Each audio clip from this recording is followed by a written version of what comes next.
Hey everybody, welcome back to the first Let's Play that I've done in a while. For anyone who has been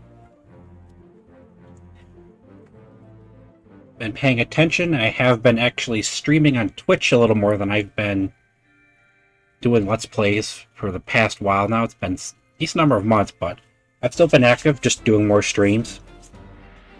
We are recently actually going over the Final Fantasy Pixel remasters. I skipped over 1 and 2 because I had Dawn of Souls and I didn't really care for them that much.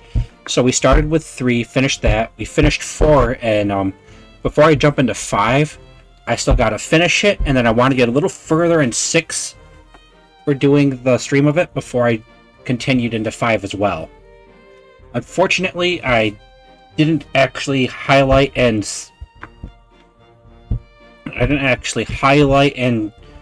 rescue the very end of Final Fantasy IV before it got deleted. So I might eventually re-record that, or restream that, I should say. But at that point, it will be a little bit different energy because I'm re-recording it, and I'm not going to quite be as into doing all of the vocalization and everything that I did for that to make it a little bit more entertaining.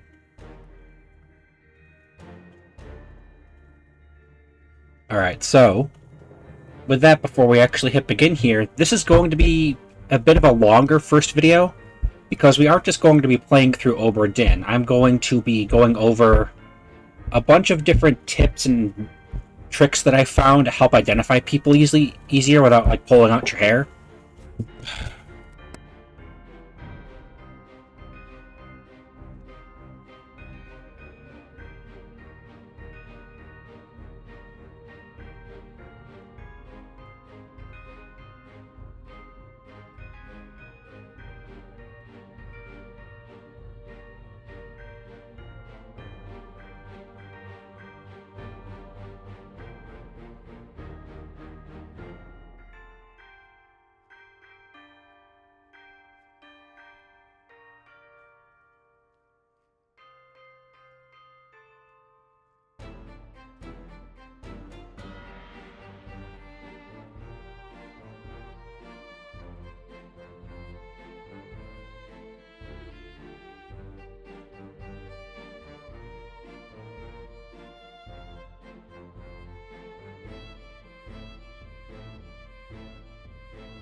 Alright, sorry to leave us there. My mom came in, had to talk for a moment.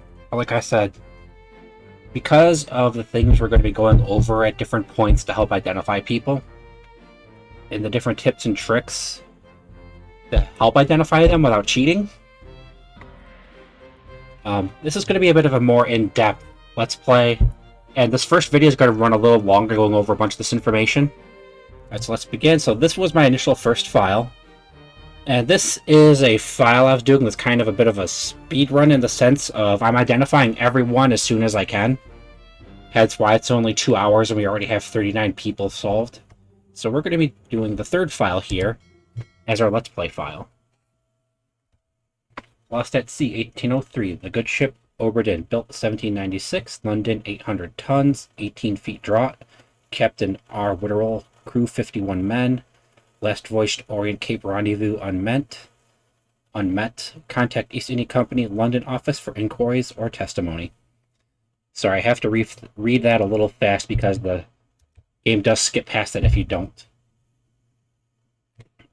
At a certain point, it just moves on to the screen. Otherwise, the Honorable East India Company. Attention, Chief Inspector, Insurance and Claims, London Office.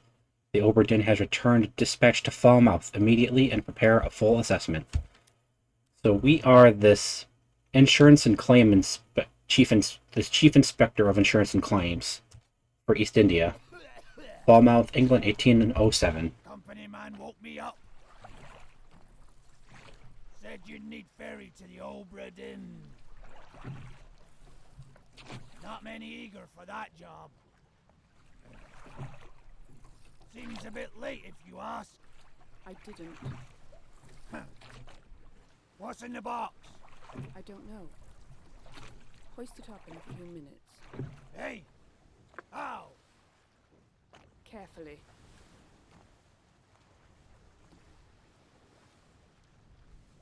Alright, so this game is in first person, so the most you're ever going to see right there is your character's hands and forearms.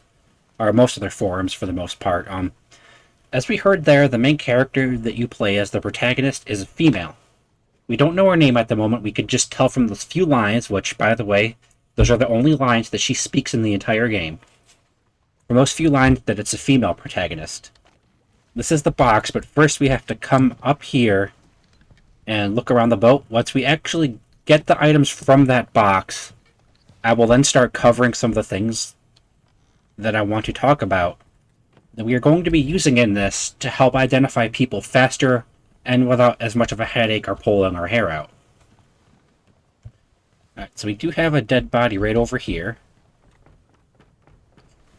For those of you who don't know, that is your starting point for this. You're to identify everyone on the ship and how they died. Identify the cause of death and the means. Oi! It's too heavy! It's too heavy! Alright. So now, we were waiting for him to do that. So now we just come back down here to get it. It's too heavy. Take it yourself or open it here. Alright, so you want to look down until she grabs it like that. Left click and hold for her to open it. And then she'll grab the book.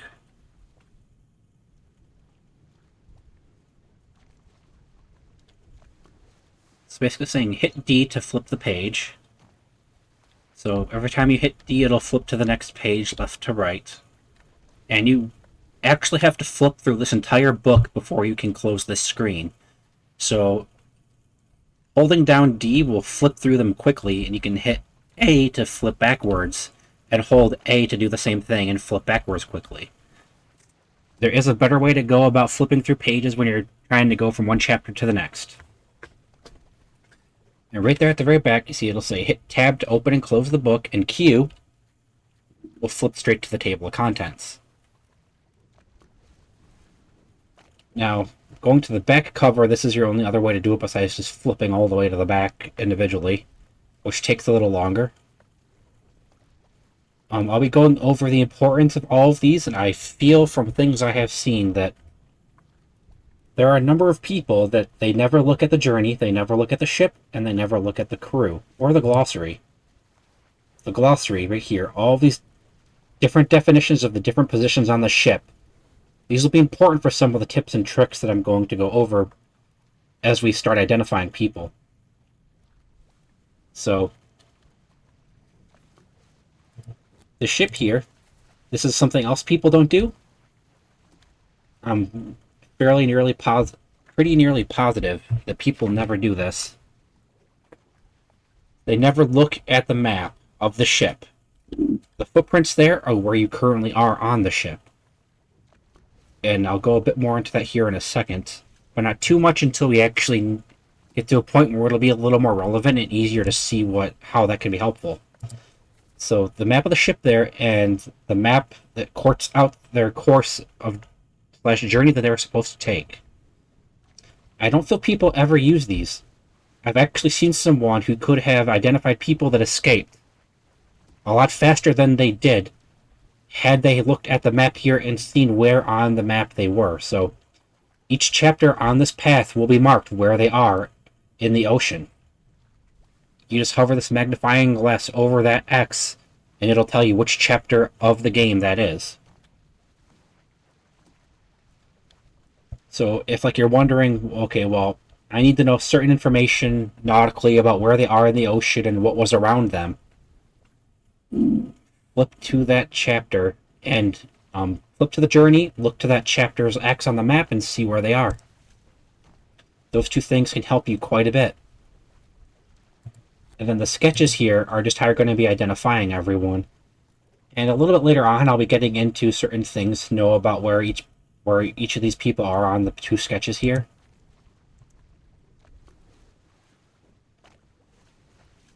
But for now, I'll go over some of these and just a little bit of brief detail. The captain's obviously the highest officer on the ship.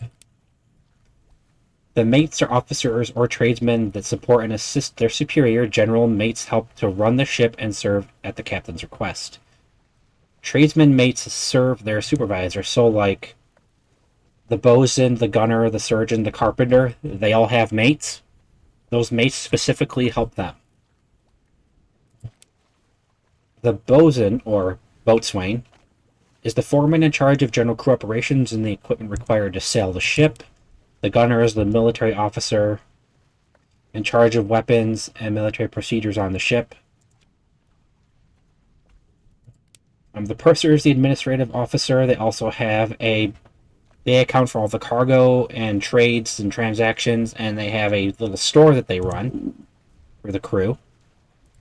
The surgeon is the ship's general doctor and takes care of medical procedures. Carpenter makes sure all of the woodworkings of the ship are in order. Helmsman is the high-rated officer that steers the ship. Stewards are servant to an officer or higher-rated crew member, performing general duties for the comfort of their employer. The midshipmen are officers in training. They assist various officers and tradesmen in order to learn ship operations, usually of privileged status. That's kind of important for identifying them. That means they're going to be dressed a little bit higher end than most people other than the officers.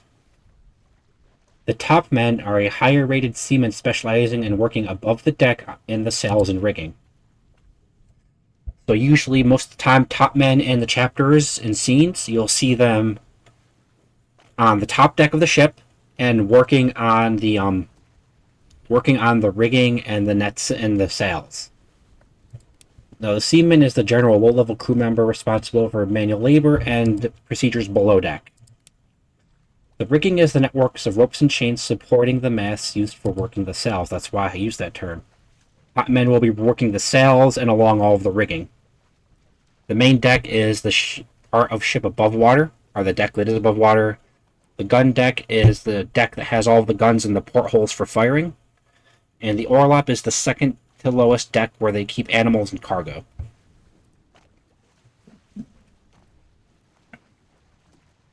Now, early on you might be thinking, well, what's the point in that? Okay, so here's this watch that was underneath the book called the Memento Mortem, which means remember death.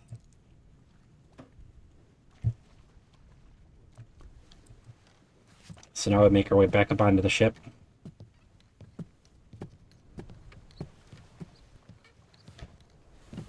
Okay, so another thing that's important to take note of when you're watching these deaths is, one, listen for them to mention someone by their position or name. They won't happen often, but sometimes you will hear names or you'll refer to someone by their position, depending on the situation, you know. There's very few actual verbal clues that are specifically someone's name. And the other thing with the scenes is the screen is going to be black a lot of time when we're going to new scenes, because when you first go into a scene, it's just going to be a black screen with a dialogue showing in the middle. So don't be alarmed when you see these black moments of the game where the screen goes black and there is just dialogue and voicing. So when you hover over a dead body, she'll hold out the watch like this. You're just going to left click and wait for the screen to wipe to black. Captain! Open the door! Kick it in. Ah! Lest we break it down and take more than those shells! You bastards may take exactly what I give you! Okay, so we heard these two mention the captain here. So this is obviously the captain. If you put the mouse over them, there is a cursor. It's a little bit hard to see. But if you look at them and then hold the right click, it'll focus out and show you their picture, which one they are amongst the pictures on the sketches. Then if you hit tab, it'll pull you right to them. So when you hit tab, it'll pull you to their picture in the book, and it'll put the magnifying glass right over their picture. And then you can left click here to identify them and everything. So we can obviously identify this guy. We know he's the captain at this point. But this is the guy that's dead here. So that's the captain, so this is potentially an officer. And he was shot by the captain with a gun. And then we got this guy here. Who's that guy there? And then if you're not looking, you'll miss this guy from back there on the top picture here that's running around the top of the deck.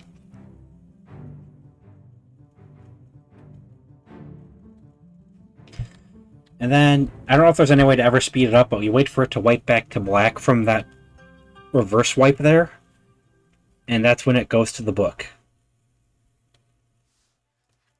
But in that time, you want to make sure that you find everyone that's in that picture the best you can.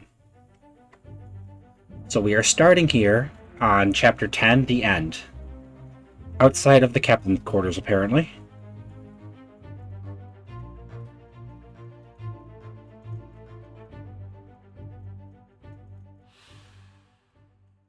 So it's going to go into another bit of description here when we click him. Okay, so we know that he was shot with a gun by the captain. This person's face appears blurred throughout the book. This blurring indicates that you don't yet have sufficient information to determine their identity. Their fate may be known and can be entered now. Trying to name them while their face is blurred would be unproductive. Carry on and pay attention. Faces will become unblurred when the information necessary to identify them has been revealed in some way. So it'll give you that warning, but you can always say that you'll try to identify them anyways. Explaining just goes back over what we already did. So I'm not going to identify them. We're going to actually go through this game, solving them the way that they want you to, waiting until their face is unblurred completely. I am just going in here to show you something. So everyone starts as unknown, but you can see there's unknown officer, unknown passenger, unknown steward, unknown topman, unknown seaman. Yeah, those are all the positions. So if you know what position they are on the boat, you can just do that. Select an unknown officer if they're an officer, and then you have it narrowed down to just the officers of the ship, as opposed to having to go through everything.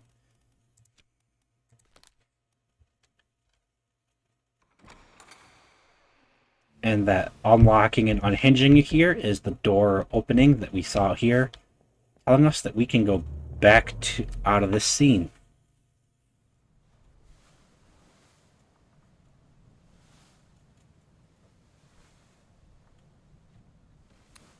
So now we can actually walk inside the captain's quarters, and we have two bodies here, but we're going to go with the first one here.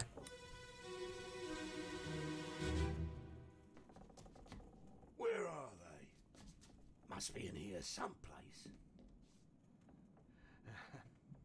They're at the bottom of the sea. That's a lie.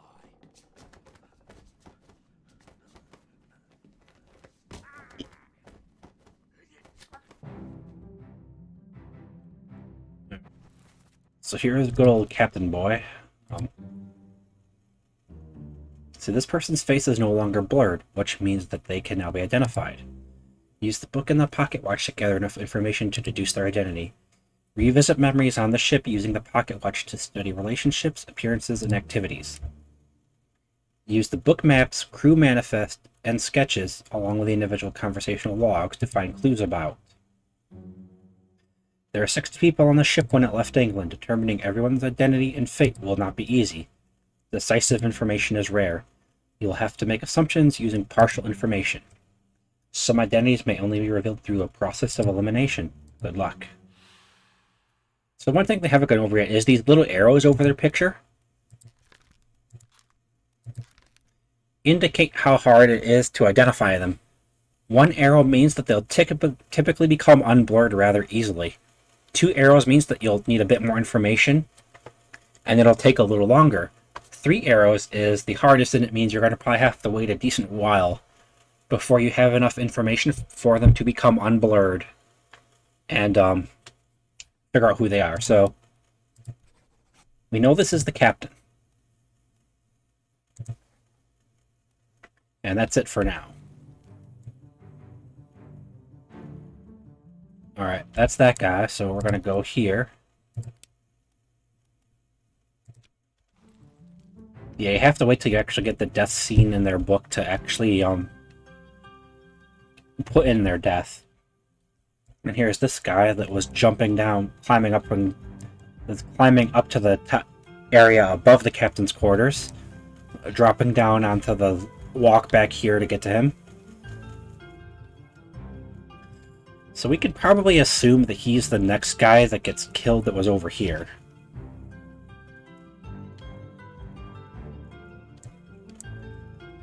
And then obviously we got that guy dead down there.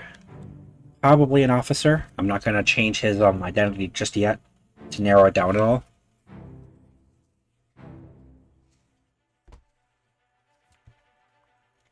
Okay, so inside the captain's quarters.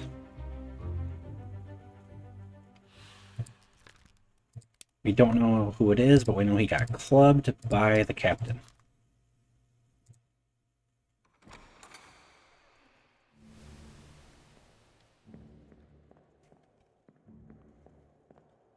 Alright, now we'll walk our way back out.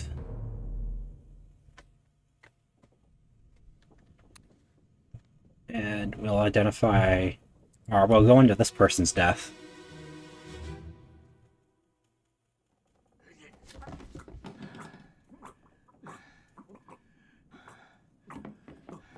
Alright, that sounds like someone choking death from bleeding. Oh yeah, that's this guy that got clubbed. Captain slit his throat. Let's see, this is that guy. He got clubbed as well.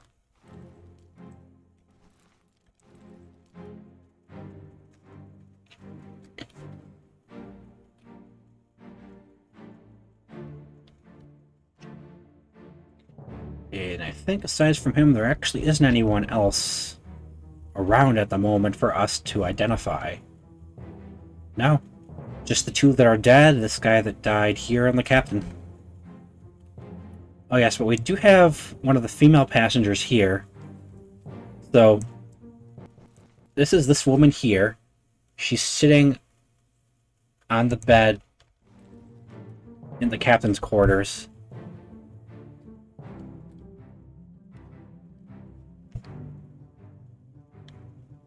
Yeah, that's the captain's bed. Oh, no, there's another bed there too, I guess.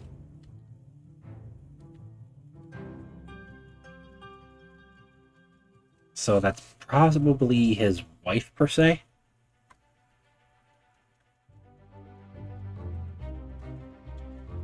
Well, actually, after saying that, that gives me a good headway into talking about some of these tips and tricks to figuring out who is who, because it'll kind of explain why I came to that conclusion. So, this guy essentially just also got clubbed by the captain, but we don't know who he is.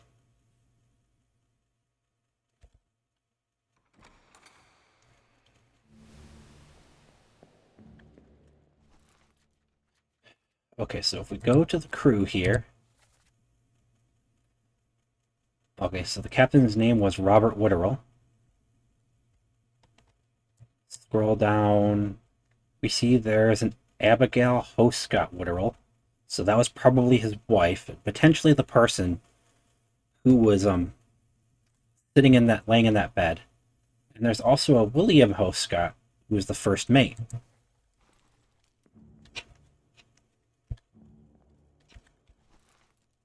So let me get into some of these things I was talking about here. So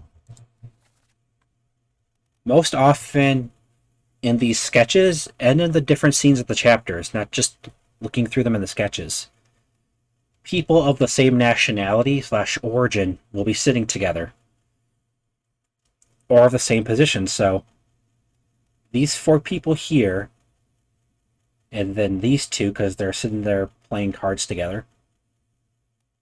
So these 4 are probably of the same nationality or position, and then these 2 are probably of the same position or nationality too. And then these 5 people back here are probably, well, a couple of these people look like they're not from the same nationality, so these 5 back here are probably of the same position on the ship. And then I come down here. These people, it says they're Formosan royalty. And it looks like this crew member is holding the bag and talking to them. So when we get to that scene, might give us a good idea of figuring out who they are. I'll get more into how we can determine who this is talking to them when we get to that scene.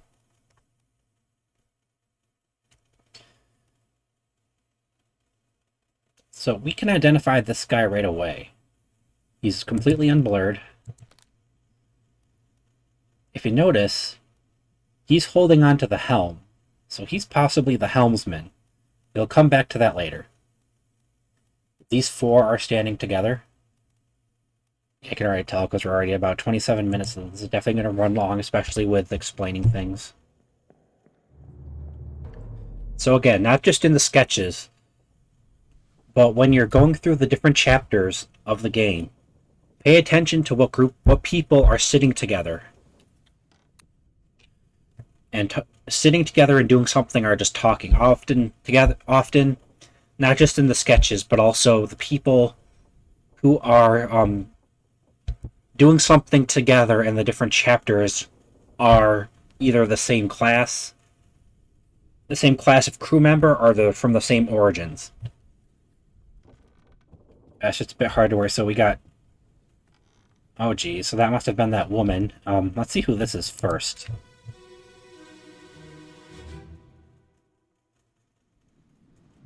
Abigail, your brother, my friend. I shot him dead. Okay, so we got 2 names. Well, we got 1 name there and a relation. Soon, my love.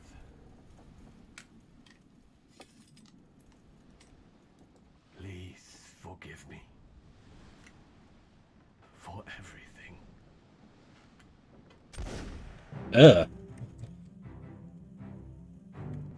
Alright, so that's the captain, so we know that he shot himself.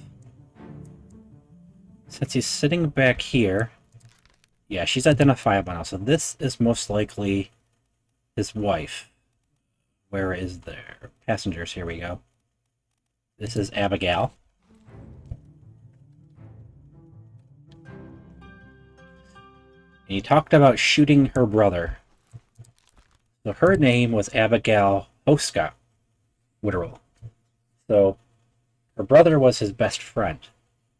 So it makes sense that he would potentially be the first mate. And William Hoscott, who shares that name with her, is the first mate.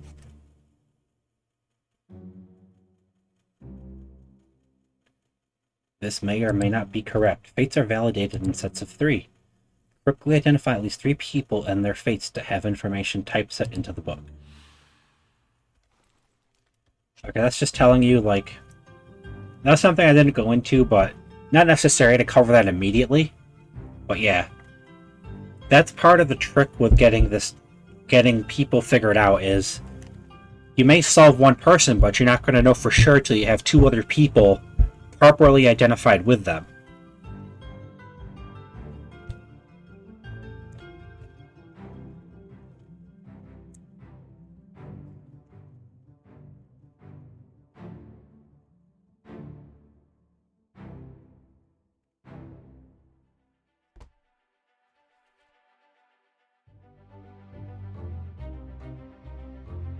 Okay, well, I guess from that we can say that his wife died, but we don't know what from at the moment. Okay, there we go. Captain Whirl shot himself. So we got those 4 people done. Well, not done. We got those 2 people completely done, and we got these 2 people written down for their fate.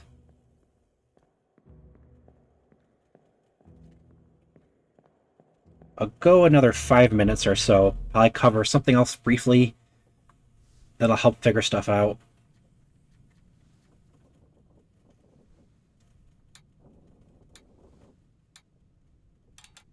Alright, so those X's are the number of people dead in that chapter, actually. And that X, like I said, shows you where on their journey they are when it comes to making the ship that they were, or the trip they were supposed to be taking down there.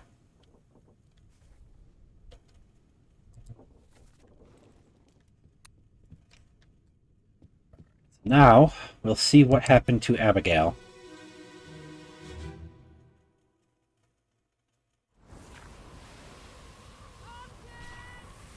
Okay, so right there we hear a name.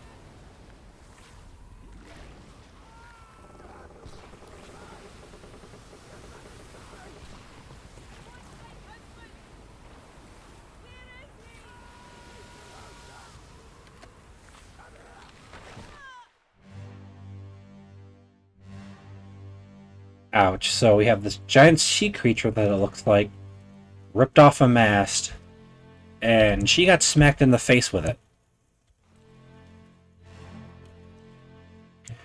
So this is the person. Yeah, we can identify them. There are 2, but all we can do right now is name them. So these guys are obviously officers, because that was the first mate. He's the third. So she mentioned Martin. This is the closest person to her that got mentioned there. We got this person who looks like they're getting dragged into the water by him. This guy is stabbing it. Nope, nope, nope. This guy has his arm grabbed by it. Alright, so remember that the beast is grabbing that one, and it's wrapped around his arm for this guy.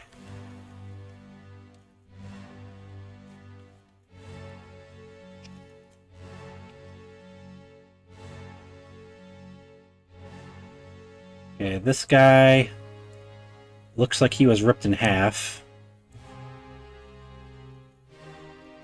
And this is another one of the people that was up there on the picture with him.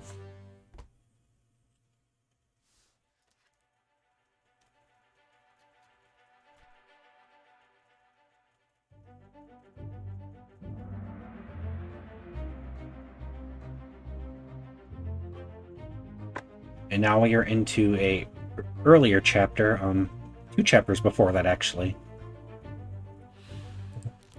So that's Abigail, and she got clubbed by the beast. Okay, so we've correctly identified 3 people now.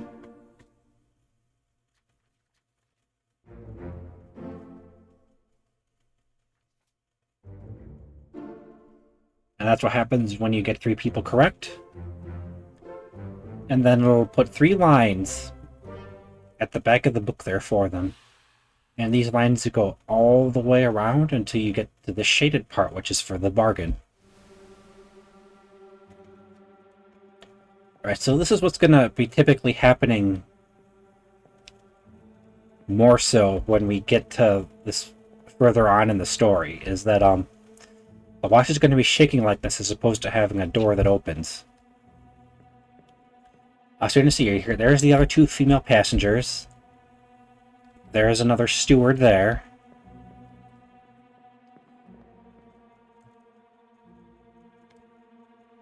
Right there, the ship has him. Or the beast has him, dragging him up. So more than likely, these two get dragged into the water by it. Keep in mind that the tentacle is around this guy's arm. And again, this guy is sitting up there with him on that picture. So these two are of the same position on the ship.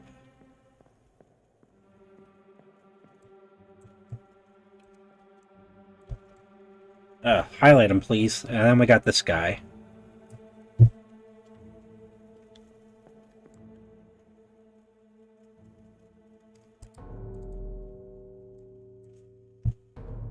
Alright, so what happens is you hit the action button,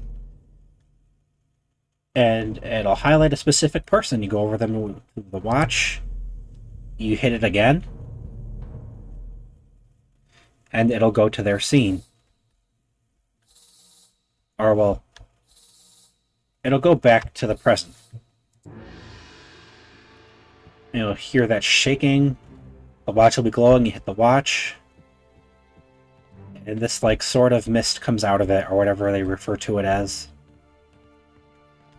Now, the thing is, even if you know where this mist is going, you have to keep it in your sight.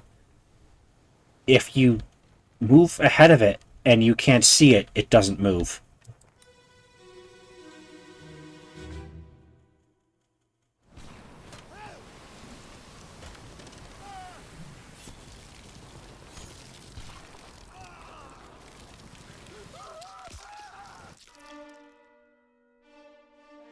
Ew, we kind of heard that at the end there. Gross.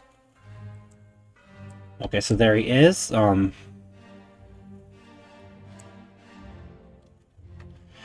We can clearly see his top half and his bottom half ripped apart by the beast there.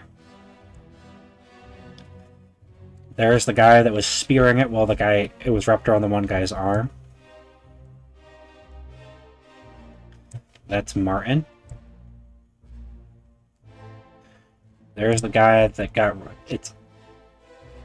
that had it wrap his tentacle around his arm. Alright, that's one of them.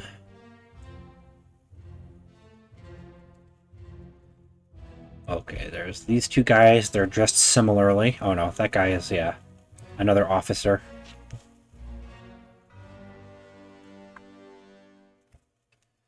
I'll go back and show some more there in a second here.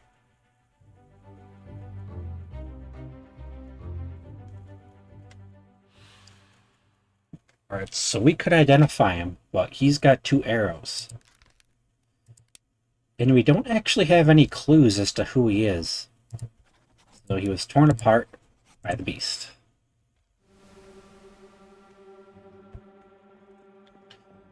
Alright, so if we look over here, we can see there's a lifeboat that started to take off with 3 people on that got flipped and drowned.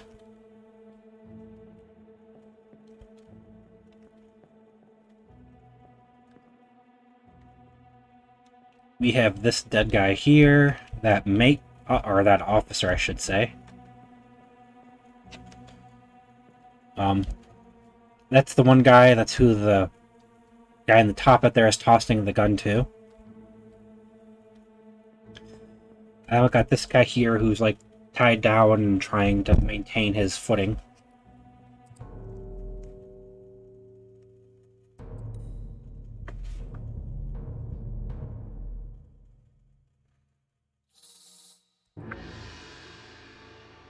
Alright, when we end off here shortly, I'll go over a couple things in the sketches that'll help you out. And we'll cover them in a little more detail later on, again, when we come back to the people that I'm talking about, to help identify them. Ah, there it is.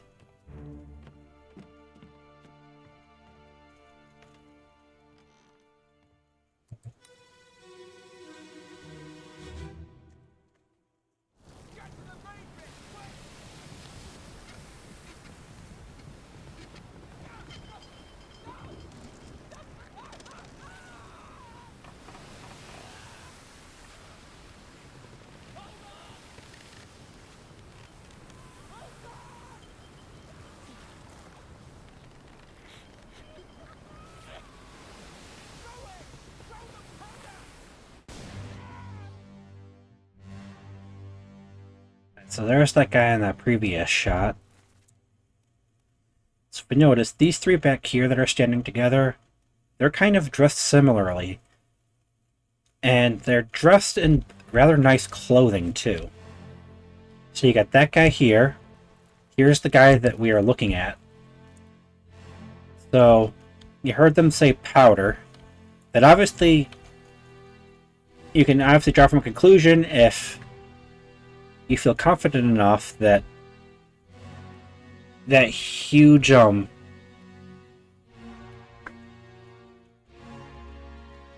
bit around him is an explosion.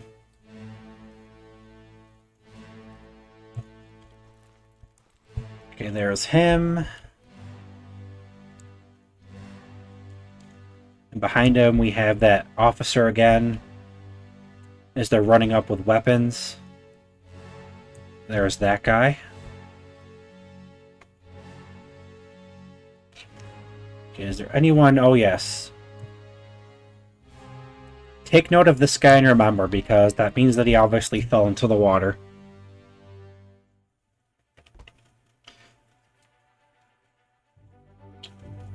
There are a lot of people that you can identify that are dying in certain scenes.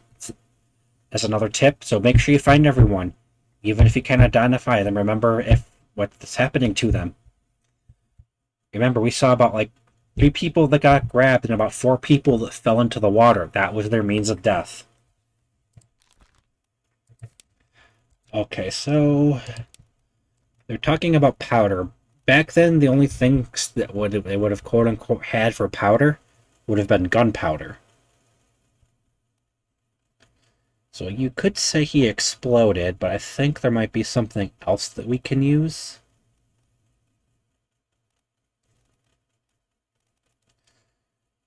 Well, no. Yeah, he was exploded.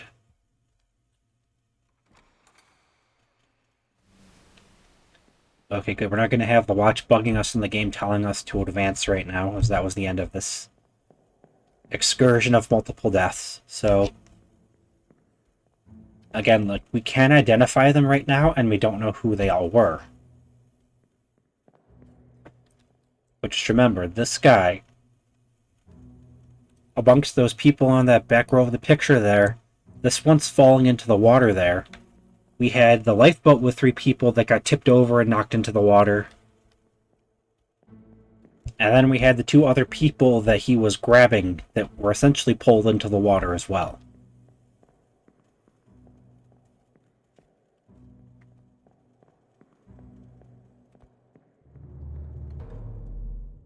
Alright, so we come back out here. I am going to just go over some stuff a little quickly here before we call it, just to kind of go back over a couple tips and things for helping solve everything a little easier.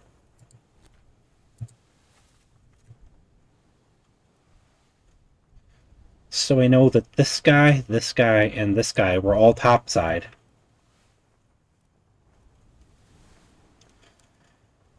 Yeah, we've seen these 3 topside during all of those scenes, and we've seen this one helping him before he got ripped in half. Or it might have been after, but either way. These 3 were all topside. He got ripped in half. We don't know what happened to him yet, and he drowned, essentially. We ran across him. We've seen... Well, I don't know if we've seen a couple of those guys yet, but... So I know that's Martin. That's the captain. That's the first mate. We've seen him a couple times and a bunch of some of these other people. Can't really identify them yet. And we know that these 3 are standing next to each other in this picture. And for the most part, in the last couple of deaths we went through, these 3 people were standing next to each other or around each other in the chapter. So these 3 are probably also of the same position on the ship.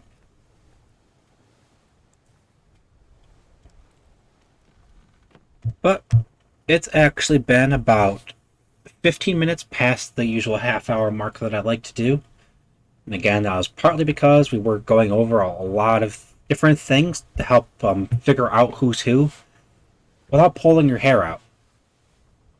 As like I said, this is going to be a more in-depth playthrough, going over certain tips and tricks and coming back to them on identifying certain people to make it easier for anyone watching this now or down the road.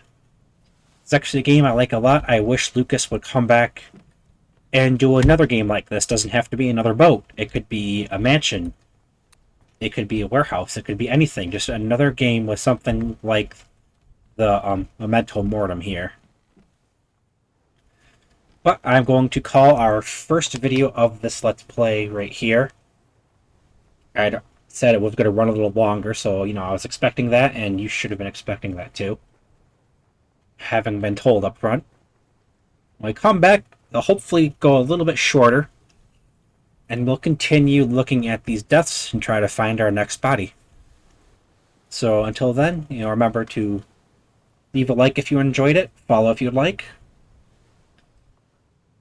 comment on what you thought, and remember to check the Twitch, because I have been streaming more than I have been doing Let's Play videos lately. So until we come back again, everybody, goodbye.